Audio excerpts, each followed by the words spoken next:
कल की कथा में हम लोग हिरण्याक्ष वध की कथा, भगवान बराह के द्वारा पृथ्वी का उद्धार करने के लिए बराह रूप धारण करने वाले श्री हरि की इस हिरण्याक्ष वध नामक परम अद्भुत लीला का जो पुरुष श्रवणम कीर्तनम या अनुमोदनम करता है, वो ब्रह्म हत्या जैसे घोर पाप से भी सहज में ही छूट जाता है। इसके अलावे यह चरित्र जो है अत्यंत पुण्यप्रद, परम पवित्र, धन और यश की प्राप्ति कराने वाला, साथ ही आयु वर्धक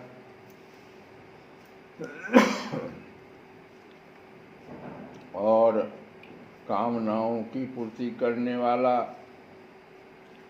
और युद्ध में प्राण और इंद्रियों की शक्ति बढ़ाने वाला है। आज शौनक जी कहते हैं, सूत जी, पृथ्वी रूप आधार पाकर, अभी तक तो आधार ही नहीं था जीव के पास। स्वयंभू मनु तो आ गए थे, भगवान से ही प्रार्थना किया कि भगवान आधार हमको कहाँ है, हम कहाँ पर रहे।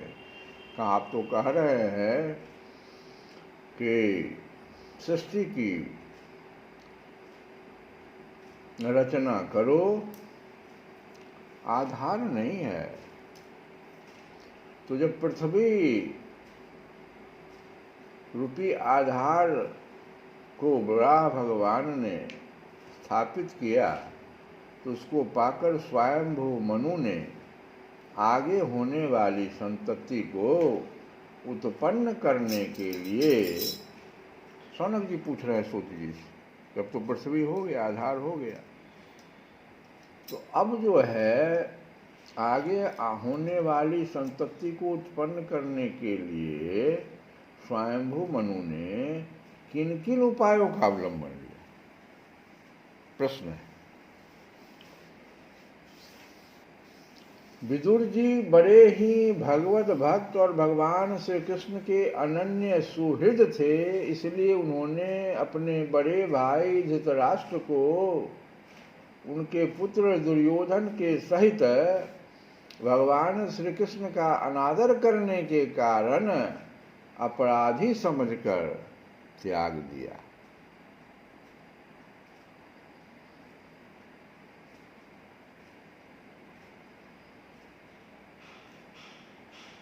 इसी को तुलसी बाबा ने अपने उस भक्ति पद में जो है सो समाहित कर लिया कि जाके प्रिय न राम गए, तजिए ताहि कोटि बैरी, तज दिया कोटि बैरी सम।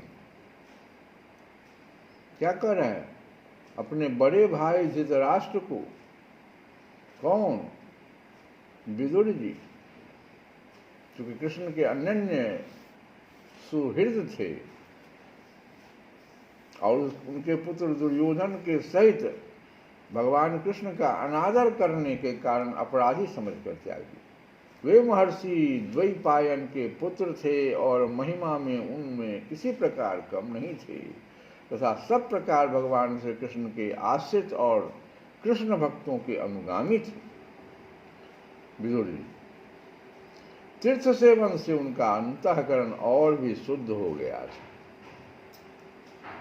अंतःकरण को अगर शुद्ध करना है, मन बुद्धि चित्त, यही तो अंतःकरण। इन तीनों में दोष लगता रहता है। अंतःकरण को शुद्ध करने के लिए ही तीर्थ यात्रा की जाती है। तो जब तीर्थ यात्रा किए और अंतःकरण में उनकी शुद्धि हो गई, तो उन्होंने हरिद्वार में, इसको कहते हैं कुशावर्त क्षेत्र, हरिद्वार का पहला नाम है कुशावर्त क्षेत्र में बैठे हुए जो तत्वज्ञानियों में श्रेष्ठ मैत्रेय जी थे, सभी तत्वज्ञानियों में श्रेष्ठ थे मैत्रेय जी उस समय, उनके पास पहुंचे और कहा कि हम कुछ आपसे प्रश्न करना चाहते हैं, कुछ जानना चाहते हैं। हे मैत्रेय महाराज, मुझे आप उन बातों को बताइए जिससे मेरा अंतःकरण और भी पवित्र हो जाए। तो शौनक जी कहते हैं कि सूत जी, मैत्रेय जी के पास जाकर और क्या पूछा? सूत जी, उन दोनों में वार्तालाप होने पर श्रीहरि के चरणों से संबंध रखने वाली बड़ी पवित्र कथाएं हुई होगी, जो उन्हीं चरणों से निकले हुए गंगा जल के समान संपूर्ण पापों का नाश करने वाली होगी। सूत जी, आपका मंगल हो, आप हमें भगवान की वे पवित्र कथाएं सुनाइए। प्रभु के उदार चरित्र तो कीर्तन करने योग्य होते। भला ऐसा कौन रसिक हो? कीर्तन किसको कहते हैं? बार बार गाए जाने वाले भजन को कीर्तन कहते हैं। भगवान के उदार चरित्र तो कीर्तन करने योग्य है। भला ऐसा कौन कौन रसिक होगा जो श्रीहरि के लीला अमृत का पान करते करते तृप्त हो जाए? नैमिषारण्यवासी मुनियों के इस प्रकार पूछने पर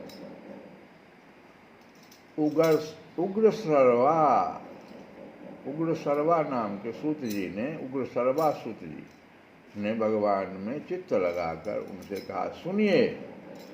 सूत जी ने कहा, मुनिगण, अपनी माया से बराह रूप धारण करने वाले श्रीहरि की रसातल से पृथ्वी को निकालने और खेल में ही तिरस्कार पूर्वक हिरण्याक्ष को मार डालने की लीला सुनकर विदुर जी को बड़ा आनंद हुआ और उन्होंने मुनिवर मैत्रेय जी से कहा। विदुर जी ने क्या कहा? तो ब्रह्मन, आप परोक्ष विषयों को भी जानने वाले हैं, अतः यह तो बतलाइए कि प्रजापतियों के पति श्री ब्रह्मा जी ने मरीचि आदि प्रजापतियों को उत्पन्न करके फिर सृष्टि को बढ़ाने के लिए क्या किया? मरीचि आदि मुनीश्वरों ने और स्वयंभू मनु ने भी ब्रह्मा जी की आज्ञा से किस प्रकार प्रजा की वृद्धि की?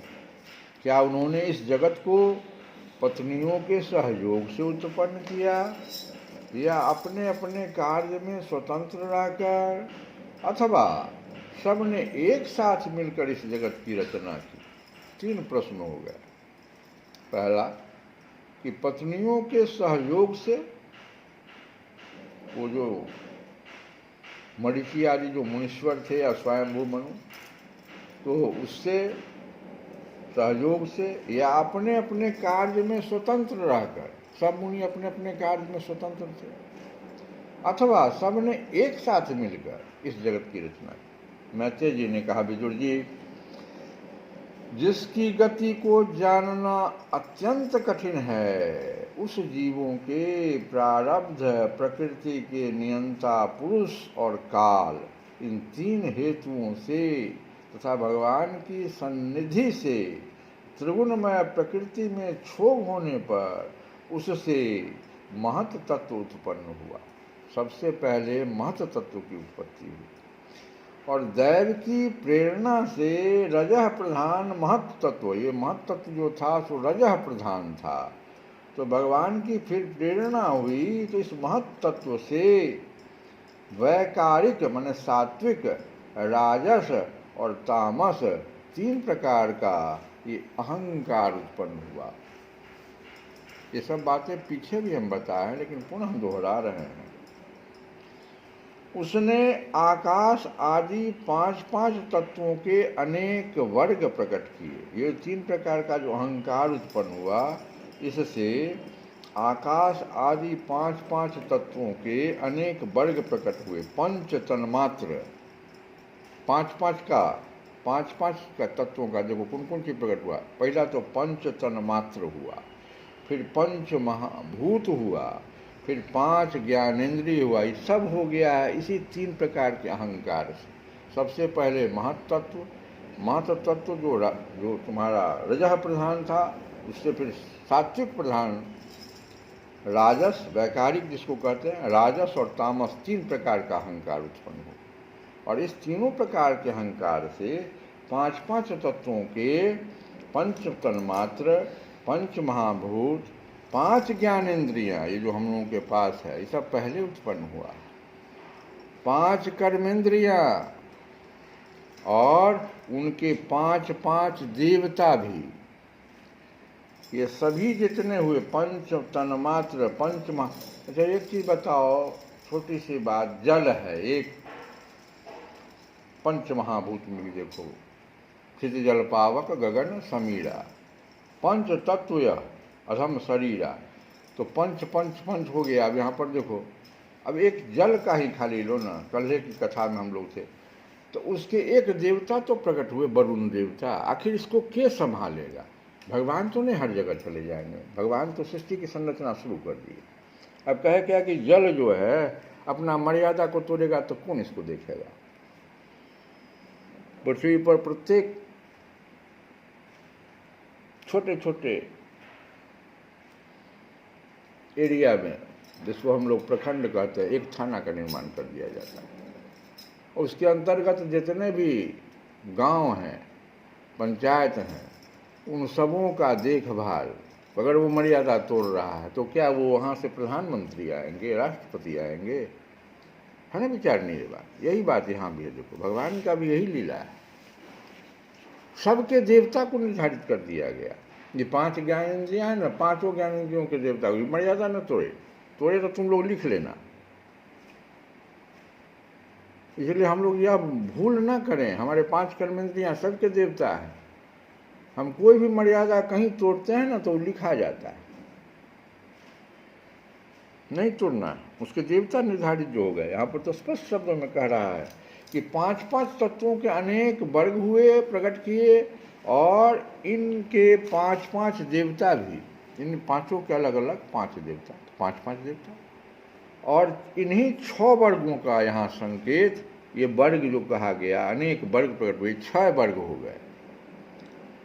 पंच तन्मात्र, 5 महाभूत, 5 ज्ञानेंद्रियां, 5 कर्मेंद्रियां, उनके 5-5 देवता। वे सब अलग अलग रहकर, ये सब अलग अलग रहते हैं देवता लोग, लेकिन इसके बावजूद भी भूतों के कार्य रूप ब्रह्मांड की रचना नहीं कर सकते थे। इसके बावजूद भी कोई भी आगे सृष्टि नहीं रची जा पा रही थी। इसलिए उन्होंने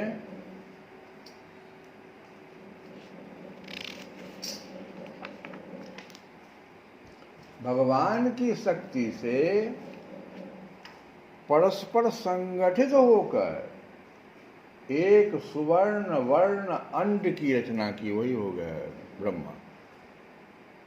अलग अलग ये लोग तो हो गए, ब्रह्मा जी भी नहीं है। अब ये सब लोग मिलकर के सुवर्ण वर्ण की एक अंड की रचना की।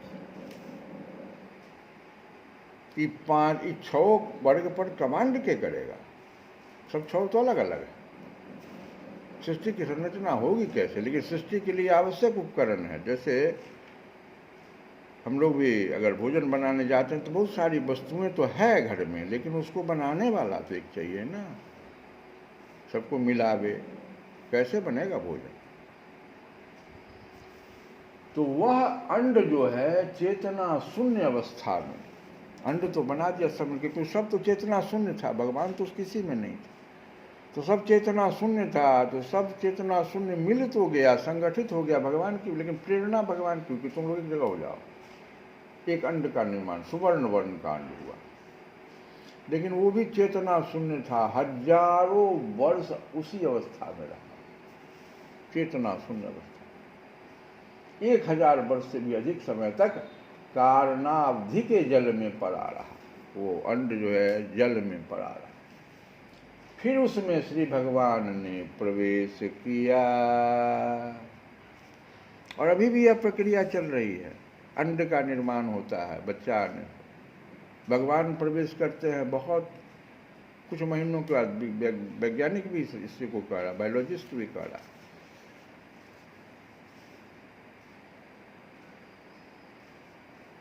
तो श्री भगवान ने प्रवेश किया। उसमें अधिष्ठित होने पर उनकी नाभि से जब भगवान उसमें प्रवेश कर गए तो उनकी नाभि से सहस्त्र सूर्यों के समान अत्यंत देदीप्यमान एक कमल प्रकट हुआ।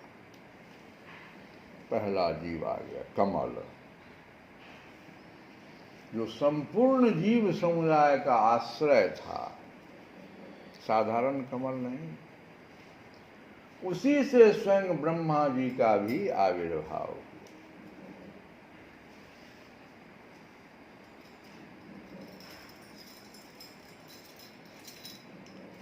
तो इस प्रकार से ब्रह्मा जी तो आ गए।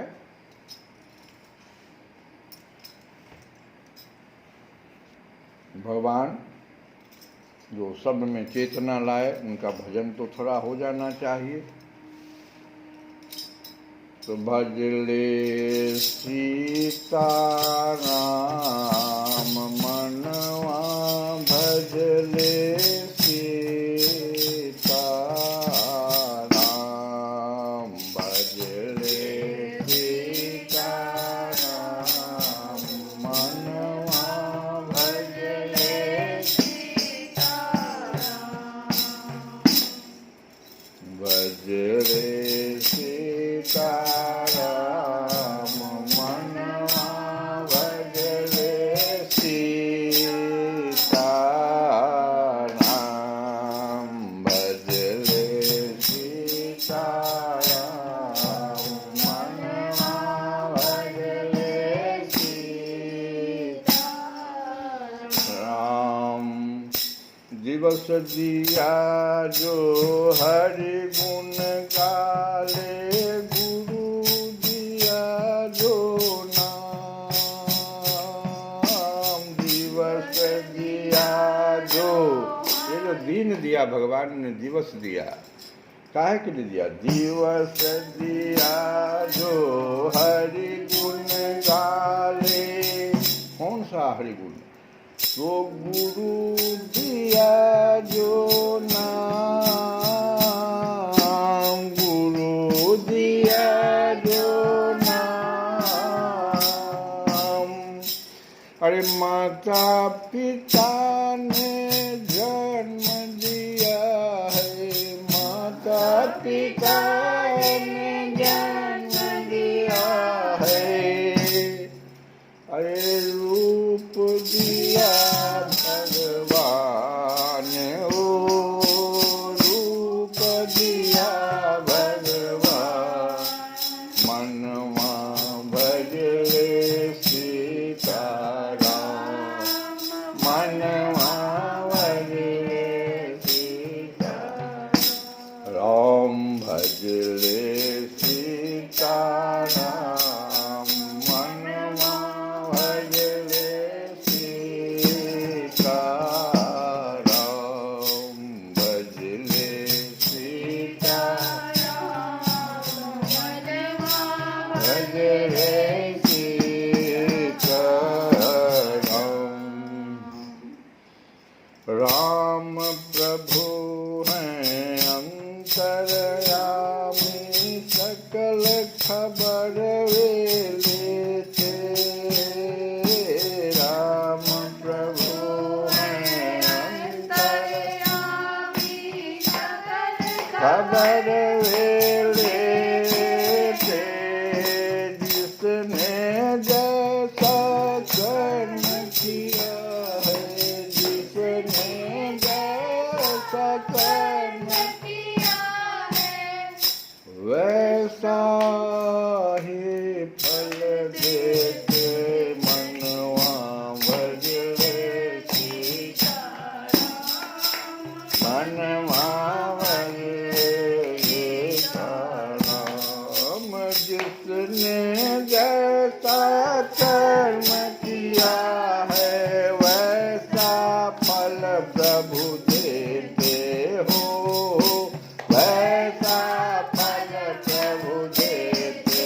मनवा भजले सीता राम, मनवा भजले सीता राम, भजले सीता राम, मनवा भजले सीता राम।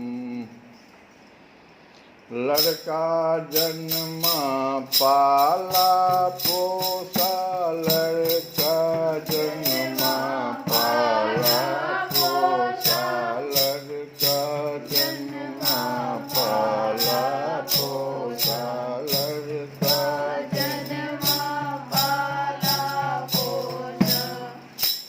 जिसको दूध पिलाया, जिसको दूध पिलाया,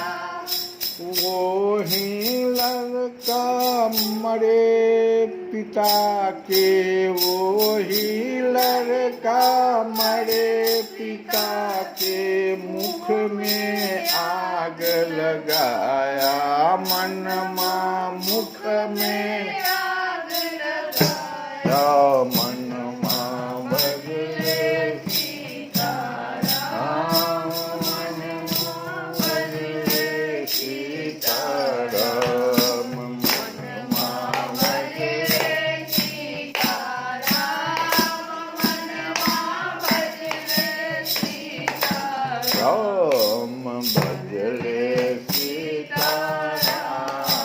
मनमा भजले सीताराम, भजले सीताराम, मनमा भजले सीताराम।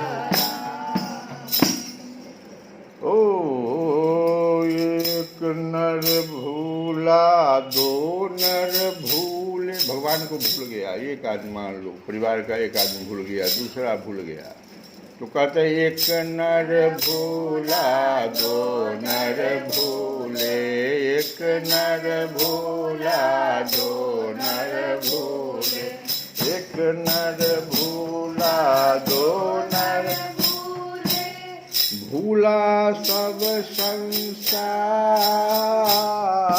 भूला सब संसार। अरे जान बूझ कर जो नर भूले, जान बूझ कर जो नर भूले, उसको नहीं पार मनमा, उसको नहीं पार मनमा, भजले सीताराम, मनमा भजले सीताराम,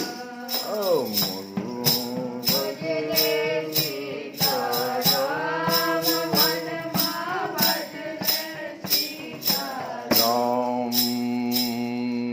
जय राधर मन करो रमन, जय राधर मन प्यारो, राधा रमन प्यारो, नाथ रमन बद्रीनाथ रमन, जय राधा रमन प्यारो, राधा रमन नाथ रमन प्यारो, नाथ रमन, जय राधा रमन प्यारो, राधा रमन प्यारो, नाथ रमन बद्रीनाथ रमन। श्री कृष्ण गोविंद हरे मुरारे, हे नाथ नारायण।